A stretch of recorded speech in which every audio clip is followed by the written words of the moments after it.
Empowered. So this is the extended interview of the Modern Abolitionist Coalition. And this is the extended interview that is associated with my Empowered update featuring social wellness and teaching you guys a little bit more about human trafficking. Hi, I'm Kenyon Sanford. I'm a co-founder of the Modern Abolitionist Coalition. And I'm Anna Catherine Purcell, and I'm also a co-founder of the organization. Basically, what we do as an organization is that we're dedicated to the eradication of human trafficking. And so we do that through awareness, through education, and through volunteering.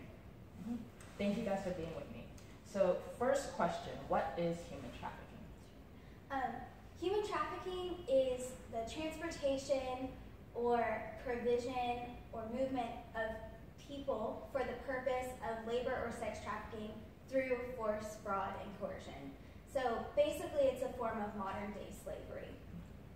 And how do people get trapped in human trafficking? So as part of the definition, it's through force, fraud, or coercion. So force would be kind of the stereotypical way that we think of human trafficking. Somebody getting kidnapped, someone having a gun to their head, being forced into a car, that would be force. Fraud would be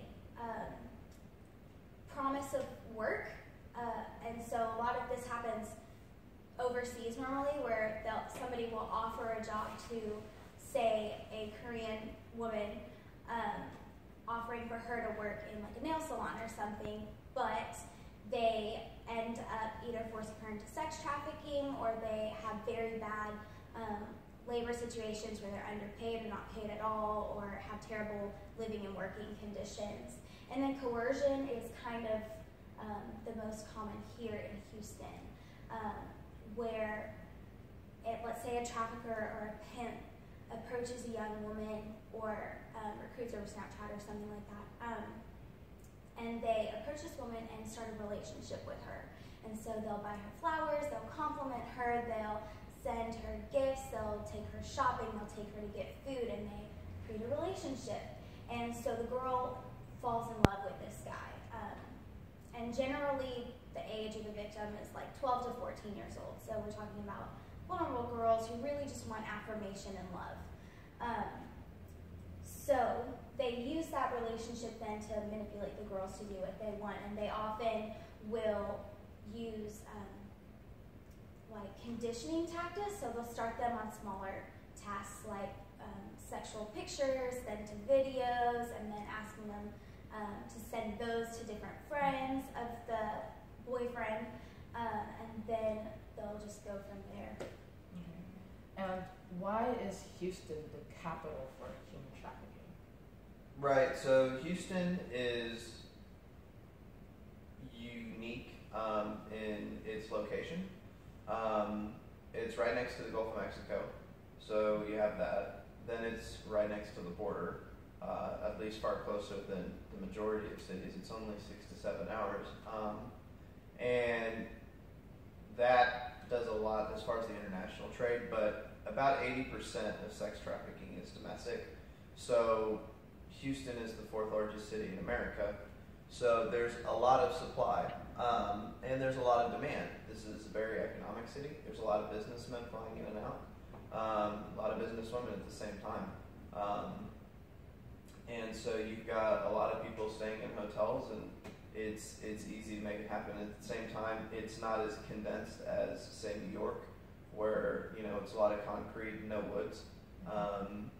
And so you've got a lot of opportunity as far as where to go.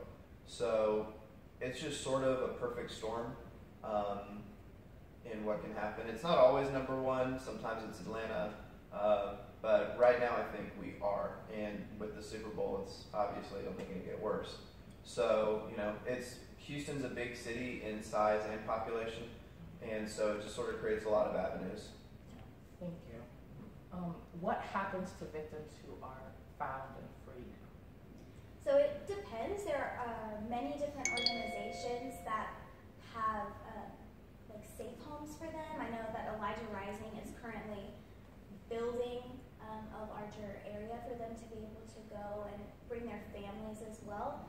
And so they're consistently trying to work to create different programs and housing and opportunities for the girls to learn different hard skills, because oftentimes all they've ever known is sex trafficking, so they haven't had the types of education that they need. They often have immature, they haven't been matured properly because that's all they've known. So they have to go through all that as well.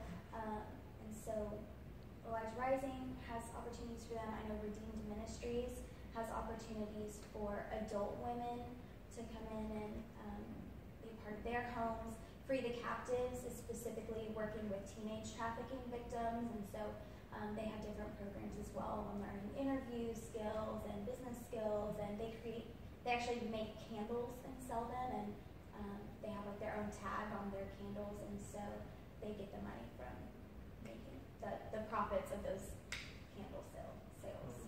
You mentioned earlier Atlanta being a city known for human trafficking as well. So what are some other cities that are known for this problem?